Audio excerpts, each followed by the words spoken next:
abonnez-vous, suivez-moi sur notre chaîne YouTube. C'est pas TV, c'est pas TV. Vous serez jamais déçus. Abonnez-vous. Vous aurez des émissions, des concerts, des prédications. C'est pas TV. Et à la télé. Bonjour peuple de Dieu. Nous revenons pour continuer la prophétie concernant l'église du Congo. Quand je dis la prophétie, je parle de la révélation.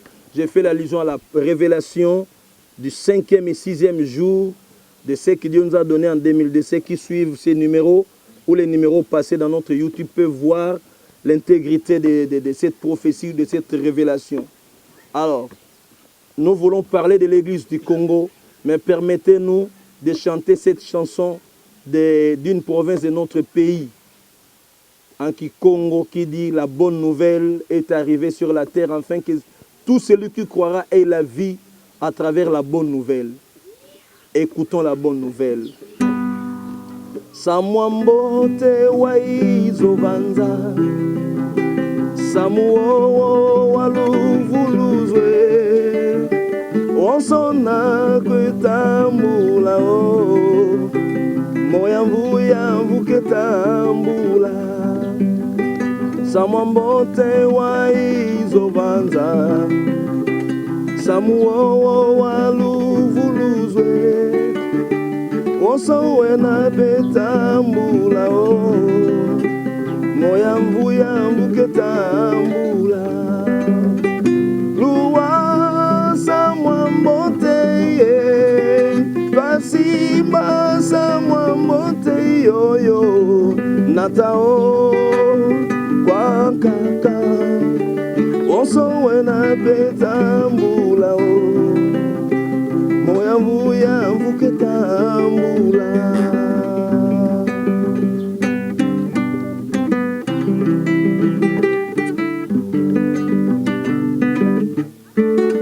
Quiconque peut écouter la parole de Dieu, la bonne nouvelle de Jésus, aura la vie éternelle. Voilà pourquoi nous bénissons le Seigneur à cause de la parole. Et matono konfu mwanza, katuna tina samuo, kadiwa waluvuluzu, samwa kese wa yenge. E matono konfu mwanza, katuna tina samwa Yesu, kadiwa waluvuluzu, samwa kese wa yenge. Luwa samwa mbote, pasimba samwa mbote yoyoyo, etwanata o kwa kaka, onso wena betambula o, moyamvu ketambula. Luwa samwa mbote, twasimba samwa mbote yoyo, natao kwa kaka, onso wena betambula o, moyamvu ketambula.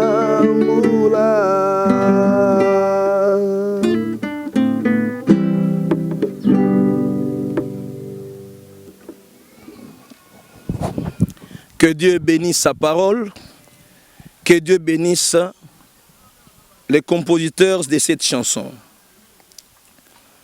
Nous parlons de l'église du Congo, les instructions de Dieu pour l'église du Congo, la RDC. Donc, première instruction, que les églises achètent des terrains, beaucoup de terrains, de manière qu'elles aient même des terrains vides en réserve. Le Seigneur parle des églises qui doivent acheter des terrains. Donc je crois que, homme de Dieu, fais ta prévision pour que ton église ne manque pas de terrain. Le Seigneur parle des terrains. Les terrains où vous devez construire les temples, où vous devez construire beaucoup de choses. C'est la première instruction pour l'église du Congo. Je bénis Dieu parce que beaucoup d'hommes de Dieu, déjà de 2002 à ce jour, ou à ce jour, les gens ont pris le temps d'acheter des terrains, de construire des temples. Et pour nous qui ne l'avons pas encore fait, nous sommes appelés à le faire. 2. Qu'elles construisent beaucoup de temples que possible. Des écoles pour instruction nationale et éducation chrétienne. Des entreprises, des œuvres sociales, des champs. J'ai béni Dieu parce que je me retrouve dans les champs des croyants. Je me retrouve dans un champ des chrétiens. Vous voyez, je suis très content de passer mon émission ici. Des concessions, etc. Beaucoup d'unités de production. Car le moment de la corruption religieuse viendra, alors on chassera les chrétiens et même leurs enfants des sociétés, c'est-à-dire des entreprises, des écoles non chrétiennes et non conventionnées, etc. C'est-à-dire que, hommes de Dieu, prenons le temps de réfléchir, de construire les écoles. Nous qui avons la possibilité, pasteur, toi qui as déjà la possibilité, vous qui avez la possibilité d'acheter beaucoup de terrains, vous qui avez déjà des temples, achetez des terrains, construisez des écoles, parce que le Seigneur a dit que le moment viendra où on chassera nos enfants dans des écoles conventionnées, dans des écoles dans des écoles non chrétiennes. On chassera nos enfants. On chassera d'autres chrétiens dans des entreprises, des gens qui ne sont pas des chrétiens. Ça, on est en train déjà de vivre ça. Donc, beaucoup de gens qui n'aiment pas le christianisme vont commencer à révoquer les gens injustement. Et j'ai vu même dans mon pays, dans d'autres entreprises, je ne citerai pas les religions, mais il y a des religions qui obligent les gens à adhérer dans leurs églises, dans leurs groupes religieux, alors qu'ils ne sont pas des chrétiens. Et si personne n'accepte d'intégrer leur groupe, alors ils prennent des dispositions pour révoquer la personne. Ils prennent des dispositions pour éviter d'engager la personne. Ils prennent des dispositions pour compliquer la vie de la personne. Chers pasteurs, chers hommes de Dieu, vous qui en avez la possibilité déjà, nous qui en avons la possibilité, essayons de construire, pensez aussi à investir dans notre pays. Investissons dans les entreprises, dans des hôpitaux, dans des centres médicaux, dans des œuvres sociales. Le Seigneur nous a encouragés d'investir dans ce sens-là. Notez bien, on achètera la morale de plusieurs chrétiens à prix d'argent pour leur changer de religion. Vous voyez, quand nous les chrétiens du monde, nous ne faisons rien, sachez que ceux qui viendront après vont chercher à compliquer la situation. Hein? Dans plusieurs entreprises, pour engager quelqu'un, on dit tu es de quelle loge? Tu es de quelle maison? Tu es de quelle religion? Et puis parfois on pose la simple question, tu es d'où? Dans ma langue on dit, Oza Mutua Wapi. Et la personne, quand il répond, non, écoutez, moi je suis de telle province, on dit pas province. Mais nous voulons savoir, tu pries qui? Tu pries où? Et parfois on dit, tu es de quelle loge? Vous voyez, je crois qu'il est temps que les chrétiens s'élèvent. En ces temps de réveil qui arrivent, faisons comme nos frères des Nigeria. Les Nigériens ont traversé des moments de réveil fantastiques. Ils ont travaillé. Église de la RDC, réveillons-nous. Cessons avec d'autres évangiles qui ne marchent pas, qui ne cadrent pas avec la vraie parole de Dieu et avec la prospérité véritable de la Bible. Le Seigneur attend de nous des grands défis que je viens de relever ou que je viens de citer. Voilà. Troisième instruction du Seigneur pour l'Église du Congo. Que l'Église prêche à tout le monde, à tout rang social, et de sorte qu'on ait dans les pays, même des hommes politiques chrétiens, c'est-à-dire les politiciens qui craignent réellement Dieu. Peuple congolais. Le peuple congolais, chaque jour, répète la prophétie. Dieu a dit que nous aurons un présent chrétien. Nous aurons un présent chrétien. Nous aurons des hommes de Dieu dans le gouvernement. Tout ça. Mais quand je regarde tout ce que le Seigneur dit, ces gens-là ne tomberont pas du ciel. Je suis content que nous ayons aujourd'hui un présent chrétien. C'est ce que moi je connais. Nous avons un présent chrétien. Mais qu'est-ce que l'Église fait pour avoir des politiciens qui craignent Dieu? Dans d'autres émissions, nous répondrons à la question, est-ce qu'un pasteur peut-il faire la politique ou pas? Troisième instruction fait donc allusion à la formation des gens, des hommes politiques. Est-ce que l'Église forme des politiciens? Ne vous en faites pas, l'Église peut former des politiciens, des bons politiciens, des vrais politiciens, des gens qui peuvent craindre Dieu. Nous aurons l'émission pour faire le débat de Daniel, est-ce que les autres, comment la politique marchait avec les seigneurs dans l'Ancien Testament et dans la Nouvelle Alliance. Nous allons comparer. Mais sachez que l'Église peut former ses politiciens. L'Église peut former des gens. Ne vous en faites pas. Nous devons prêcher seulement l'Évangile comme il se doit. Donc si nous prêchons l'Évangile à tout le monde, à tous les rangs sociaux, à tout le monde dans les pays, nous aurons des hommes, des hommes politiques, j'allais dire, qui connaissent Dieu, qui peuvent amener les choses selon Dieu. Je sais que beaucoup vous diront, mais pasteur, toi tu veux parler de la politique et de Dieu dans la politique du monde. Nous aurons des émissions où nous parlerons de la politique du monde. Moi, je ne suis pas politicien, mais je suis en train de parler des choses que Dieu m'a expliquées et Dieu m'a dit de transmettre. Les autres débats, nous aurons ça dans des émissions et nous allons lire vos questions, vos préoccupations. Quatrième instruction de Dieu pour l'Église du Congo. Que l'Église prêche le savoir donné à Dieu pour un avancement matériel et sans honte. C'est la clé même, entre parenthèses, c'est la clé même des grandes bénédictions pour les fidèles. Je sais qu'il y a des gens qui s'élèvent contre l'enseignement des savoirs donnés. Bien-aimés, regardez bien la Bible. Dieu a donné son Fils unique. Et Dieu nous encourage de nous donner nous-mêmes à Dieu. Quand j'appartiens à Dieu, j'appartiens à Jésus. Tout ce que j'ai appartient aussi à Jésus. Ma femme, mes enfants, mes biens, ma connaissance. Tout doit d'abord œuvrer pour la gloire du Seigneur, pour la connaissance du Seigneur. Et quand j'appartiens au Seigneur, quand je peux tout donner à Jésus, qu'est-ce que je vais lui refuser?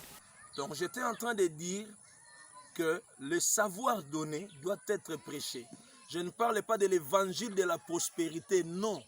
Je parle de savoir donner. C'est-à-dire un enfant de Dieu doit apprendre à donner à Dieu selon la parole de Dieu, même dans la Nouvelle Alliance.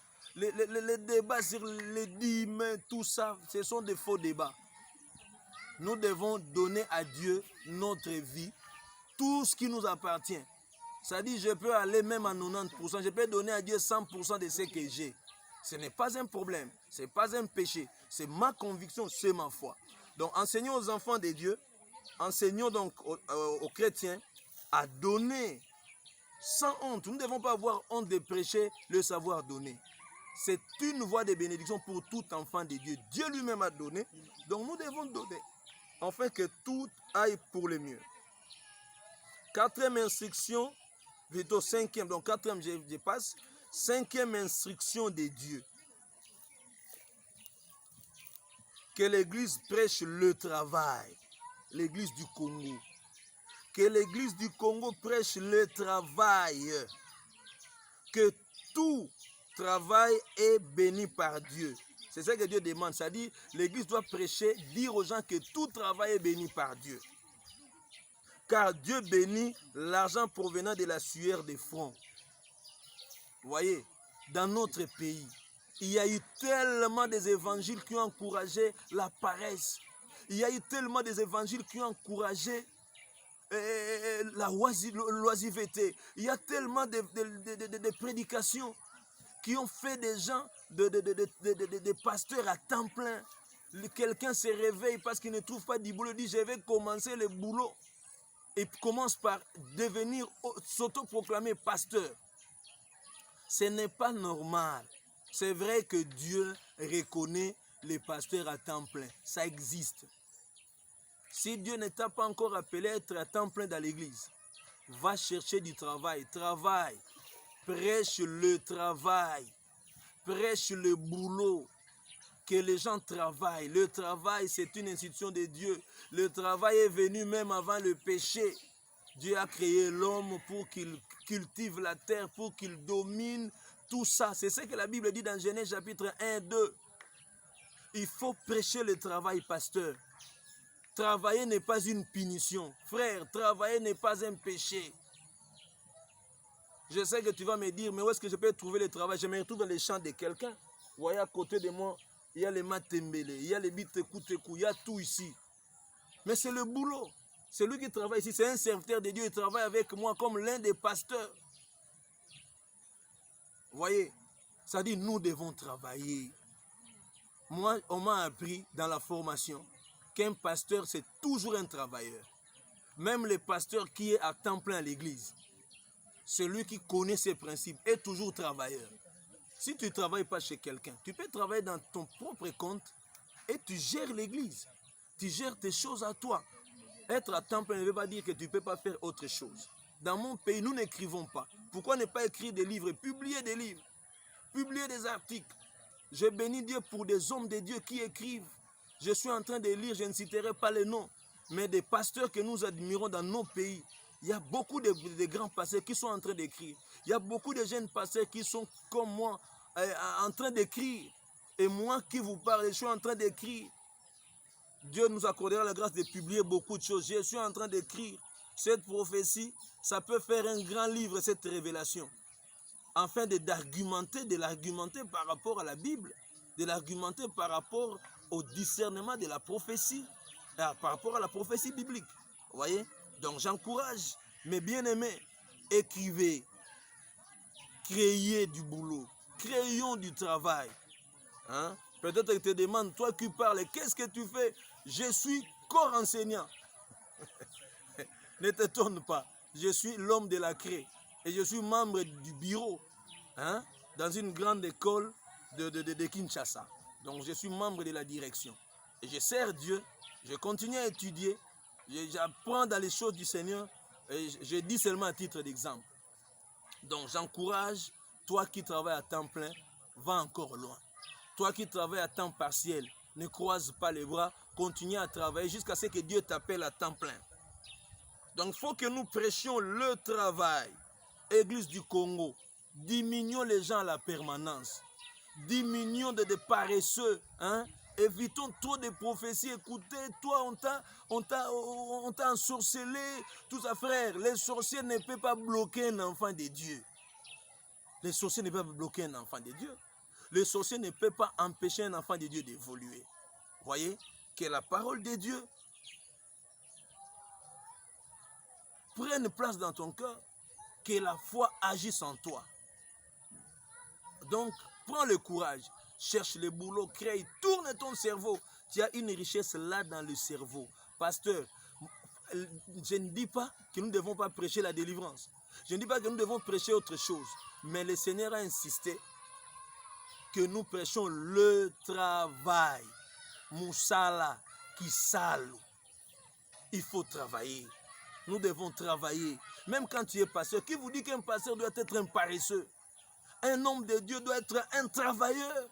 Organiser l'église, de sorte que l'église aille de l'avant, que ça produise. L'église peut produire l'argent sans que tu essaies d'asphyxier financièrement les fidèles. Il ne faut pas asphyxier financièrement le fidèle. Il faut travailler sa foi, travailler son esprit pour que l'église s'élève. Donc voilà ce que j'avais à dire à ce point. Le Seigneur a tellement insisté. Nous avons fait peur aux gens au point que les gens n'aiment plus aller travailler. Les gens croient plus aux démons. Les gens ne savent plus qu'il y a des bénédictions que Dieu a données à tout le monde. Il y a des gens qui ne connaissent pas le Seigneur mais qui travaillent, qui sont bénis, qui sont courageux. Mais les jeunes chrétiens, paresseux, les jeunes chrétiens ne savent pas étudier. Ils ne savent pas aller à l'université, préparer leur avenir. C'est quel genre de croyants, quel genre de chrétiens formons-nous dans l'église aujourd'hui? Nous devons éviter ça. Moi, à l'église, si je te regarde là, tu ne fais rien, je te convoque au bureau, tu m'expliques pourquoi tu ne fais rien. Tu dois me montrer ton projet et je peux t'amener quelques innovations, je vais te donner des idées, je peux t'orienter. C'est aussi l'œuvre du pasteur. Excusez-moi d'insister sur ça. Je parle à l'église de la RDC, église Yamboka Nanga Congo. C'est l'église qui a fait la honte pendant des années devant le Seigneur. Mais béni soit Dieu, parce qu'il y a des gens qui ont fait des exploits aussi. Il y a des gens qui ont organisé des églises. J'ai prié Dieu que je sois parmi les bosseurs, que je sois parmi les travailleurs, que je sois parmi ceux qui travaillent, ceux qui peuvent marcher dans les étapes ici que le Seigneur nous a donné comme recommandation. Voilà, c'était ça le point 5 et mes commentaires. Donc, je peux passer au point 6. Après avoir insisté, pasteur, nous refusons des pasteurs fainéants. Nous refusons des pasteurs qui encouragent la paresse. Nous refusons ça au nom de Jésus. Hein? Pasteur Toboyi, Bato, Bazo, Tinda, Batuna, Bolembu. Des gens qui ne savent pas prendre au sérieux les choses. Ça me fait tellement mal. C'est pourquoi j'insiste encore. Hein? Comment, pasteur, tu ne peux pas encourager les jeunes à étudier? Hein? Paye le minerval pour 2 personnes à l'église, pour 3. Soutiens ceux qui ne savent rien faire, qu'ils aillent apprendre du boulot dans les centres, non? Utilise même les jeunes gens de l'église qui ont le charisme, qui connaissent du boulot, qui essaient d'enseigner à d'autres ce qu'ils connaissent comme métier. Pourquoi ne pas organiser la cordonnerie à l'église? Pourquoi ne pas organiser des petits travaux à l'église afin que les jeunes apprennent? Au lieu d'apprendre à écouter, on t'a ensorcelé, attention ceci, attention cela. Mais nous sommes là pour les protéger, prier pour eux, non? Est-ce que les sorciers ne savent pas qu'un homme de Dieu garde ces gens ici? Si Dieu nous considère lui-même comme des anges de l'église, hein? Comment nous-mêmes devons commencer à faire trembler les gens devant les sorciers, tout ça? Donc que Dieu nous aide. 6.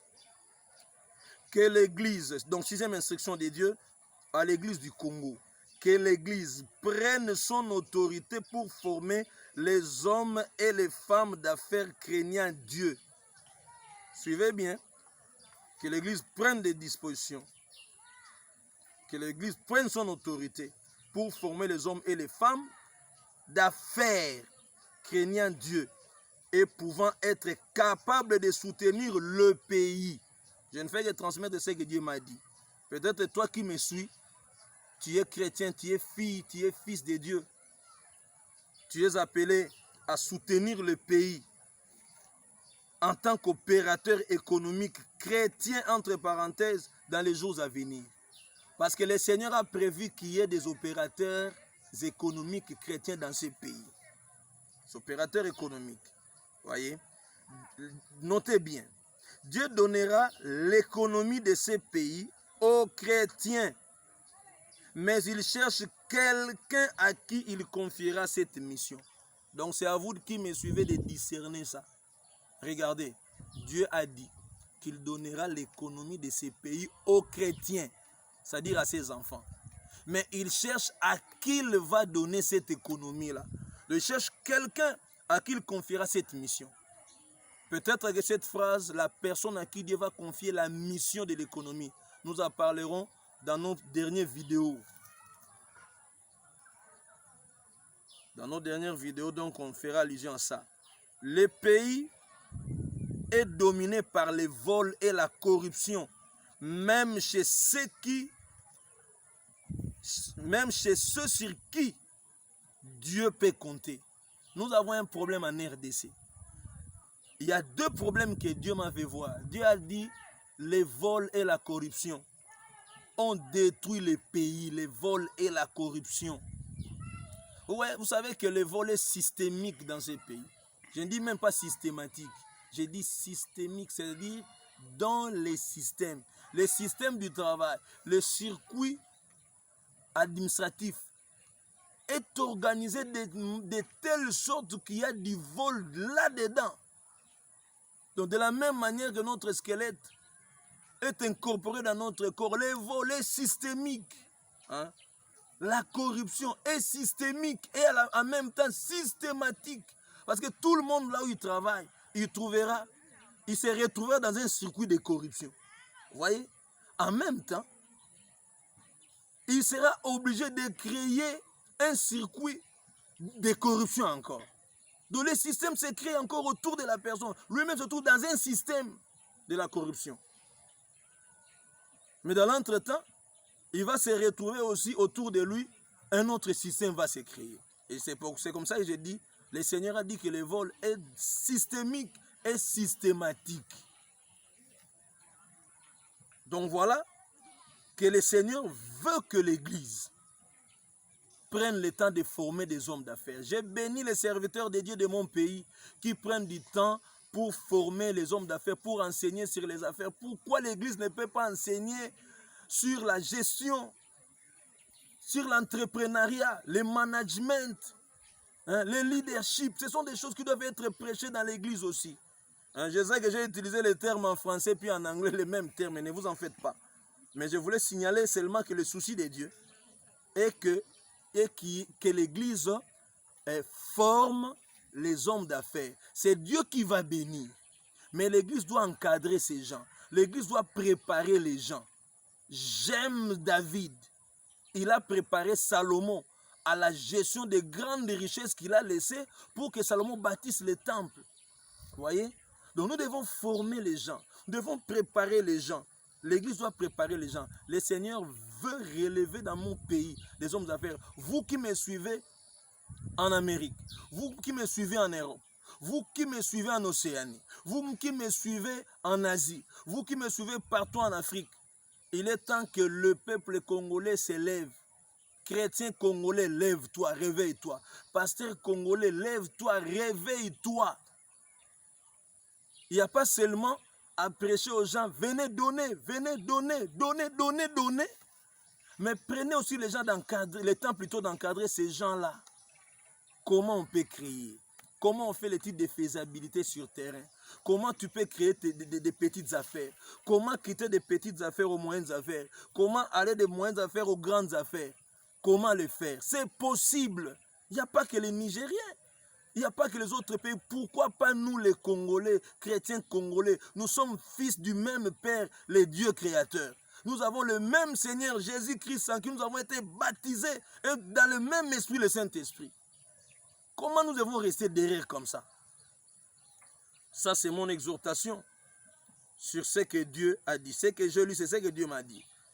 Donc nous devons préparer nos gens, préparer les enfants de Dieu à éviter le vol et la corruption. Vous verrez qu'est-ce que Dieu a prévu pour le vol et la corruption dans les prochaines vidéos. Dernière recommandation de Dieu. 7e donc. L'Église doit prêcher pour détruire ces deux principaux esprits qui ont ruiné la RDC, c'est-à-dire qui ont ruiné le pays et les églises, les vols et la corruption. Vous voyez? Dernière instruction de Dieu. Non seulement former les gens pour qu'ils fuient les vols et la corruption, mais nous devons prêcher, montrer aux gens que la corruption est mauvaise, le vol est mauvais. Parce que Dieu dit que ces deux choses ont ruiné tellement les pays. Je vous montrerai combien les jours à venir, ces choses vont suivre les gens chrétiens. Si tu as volé des choses dans ces pays, fais attention. Si tu as volé des parcelles d'autrui, si tu as volé des richesses de ces pays, tu as volé les parcelles d'entreprise, les jours à venir, on va te les arracher. Si tu as volé l'argent de l'État, on va te les ravir le jour prochain, on va t'arrêter. Moi, je ne fais que mon travail. Pourquoi je dis ça? Parce que Dieu a dit ceci, notez bien. Dieu punira tous les voleurs du pays et des églises. Et il ne travaillera pas avec les corrompus du pays et de l'église. Suivez bien, je réponds. Dieu punira tous les voleurs du pays et des églises. C'est-à-dire les gens qui sont corrompus dans des églises. Les gens qui ont la mentalité de vol et de corruption dans les églises. Et deuxième catégorie, retenez que Dieu ne travaillera pas avec tous ces gens dans le pays et dans l'église. C'est-à-dire les jours à venir, Dieu va travailler avec les gens dans mon pays, dans ces pays. Mais si tu es voleur, si tu ne changes pas maintenant, si tu ne donnes pas ta vie à Jésus, retiens que dans les jours à venir, tu te retrouveras chômeur. Tu seras chômeur, tu vas chômer. Tu vas dire, écoutez, pasteur, aidez-moi, on ne t'a pas ensorcelé. Tu as mal utilisé l'argent du pays, tu as volé les choses d'autrui. Le français dit, le bien mal acquis, on n'en profite jamais. retenez que Dieu cherche des gens avec qui il va travailler dans ces pays. Je ne vais pas parler de ce que j'ai entendu dans la politique, ce que j'ai entendu à la télé, mais Dieu, moi je parle de Dieu. Depuis 2002, Dieu a dit qu'il ne va pas travailler avec les voleurs à l'église et les corrompus à l'église. Excusez-moi. Combien d'hommes de Dieu ont déçu les gens? Je sais que vous qui me suivez en Europe, vous qui me suivez partout, vous allez vous retrouver dans ces champs de dire. Ça fait mal quand quelqu'un envoie les choses entre les mains d'un homme de Dieu et puis ça n'arrive pas dans sa famille à Kinshasa. C'est quoi ça, frère? Pasteur, c'est quoi? Tout un conteneur qui disparaît comme ça. Toute une voiture qui disparaît. L'argent qu'on vous remet pour amener dans la famille d'autrui. Les gens ont des problèmes ici. L'argent n'arrive pas à la destination. Qui a amené cet argent, pasteur? Une fois, on m'a envoyé des livres.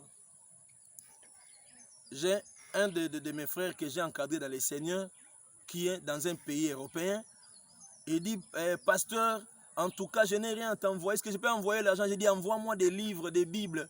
J'aime bien lire des livres. J'aime bien lire des auteurs, tout ça. J'aime bien faire des recherches. Et il m'envoie des livres. Et la personne qui m'a amené des livres jusqu'à aujourd'hui. Un homme de Dieu qui m'amène des livres, je ne sais pas les avoir jusqu'à aujourd'hui. Combien de chrétiens nous avons la manie de prendre les livres d'autrui et de ne pas remettre? De céder d'autrui et de ne pas remettre.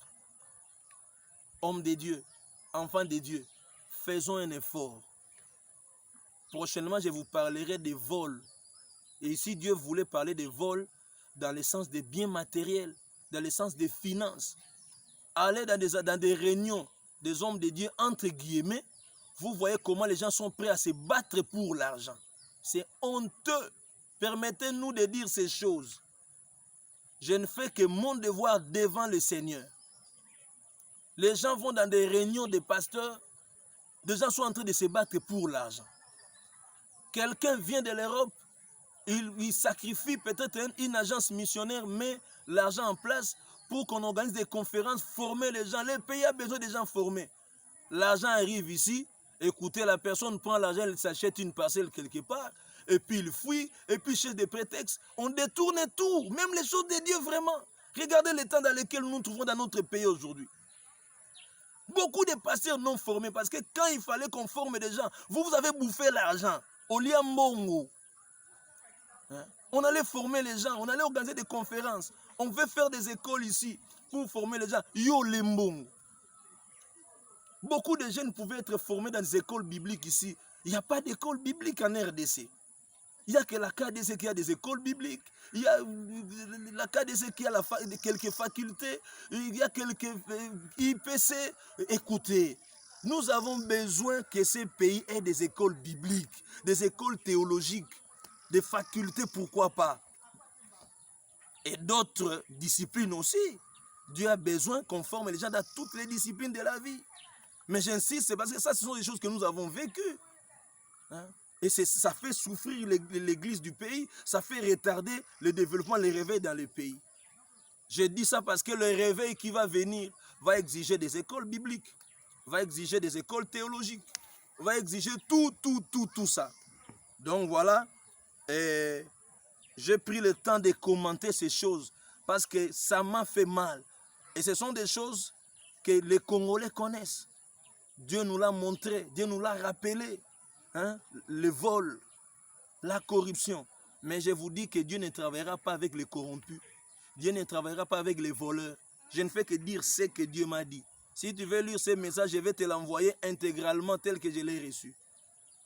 Donc voilà un peu, excusez ce que j'allais dire, pour les 7 choses que Dieu a recommandées à l'église de la RDC. Les 7 choses. Je viens de les énumérer. Si tu veux les avoir par écrit, écris-nous dans notre adresse email qui est sous votre écran et puis nous vous répondrons. Nous vous enverrons ces choses par email. Nous vous enverrons peut-être des fichiers PDF. Dieu va nous aider. Donc voilà, bien-aimés, je n'ai pas utilisé un autre langage que le langage d'un prophète. Dieu m'a demandé de dire ces choses. Dieu m'a dit, quand le temps arrivera, je te donnerai l'opportunité de dire ces choses à tout le monde. Je ne fais que mon devoir. Quand je serai jugé devant Dieu, je serai seul. Alors, comme je serai jugé seul, je préférerai parler de ces choses. Et dans notre prochaine émission, je parlerai maintenant de la nation congolaise. Vous voyez, déjà, Dieu m'avait donné des instructions pour l'Église universelle, 10 points. Et maintenant, je viens d'énumérer 7 points pour l'Église de la RDC, l'Église du Congo. Et il y a des choses que Dieu m'a montrées à la fin qui concernent l'Église de la RDC. J'en parlerai dans une autre émission à la fin. Et la prochaine émission sera pour la nation congolaise. Je sais qu'il y a des gens qui parlent des changements des présidents. Hein? Il y a des prophéties sur les changements des présidents. Et ces prophéties-là sont vraies. Sont vraies. Et moi aussi, je donnerai ce que Dieu m'a dit. Hein? Comprenez que les prophéties d'Agé n'ont pas contredit les prophéties de Malachi et non plus contredit les prophéties de Zacharie. Mais chacun donnait la prophétie avec une certaine perspective. Donc certainement que je vous donnerai prochainement les prophéties ou encore les messages sur les changements pour la nation congolaise, sur les changements, l'histoire de la nation congolaise, sur le changement des présidents, qu'est-ce que Dieu a dit, que chacun aura à discerner et chacun aura à comprendre. Ça, nous le ferons prochainement. Si le Seigneur ne revient pas aujourd'hui, si le Seigneur ne revient pas cette nuit, voilà ce que nous allons faire par la grâce de Dieu. Donc, que Dieu vous bénisse et nous répondons à toutes vos préoccupations prochainement pour parler de la nation congolaise. Que Dieu vous bénisse. Ciao. Abonnez-vous, suivez-moi sur notre chaîne YouTube. C'est pas TV, c'est pas TV. Vous ne serez jamais déçus. Abonnez-vous. Vous aurez des émissions, des concerts, des prédications. C'est pas TV. Et à la télé.